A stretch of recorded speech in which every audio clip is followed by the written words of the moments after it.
warahmatullahi taala wabarakatuh. Waalaikumsalam warahmatullahi wabarakatuh. Ini ada tetangga hanyar menyewa dibedakan para kuadako.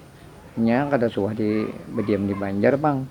Pas acara berselamatan di wadah kita di Banjarnya umum sudah nang nasi bakubur aja orang.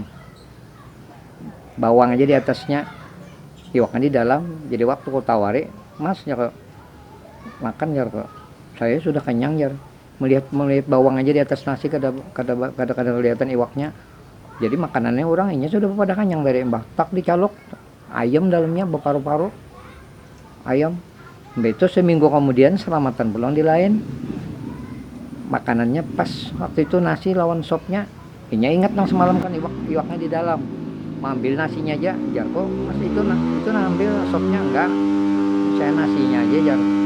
Berapat jam menjaluk menggahari iwaknya kada di iwaknya mestinya aturannya diambil sopnya diambil nasinya diambil. Nah itu aja yang bisa dikira makan. Assalamualaikum warahmatullahi taala wabarakatuh.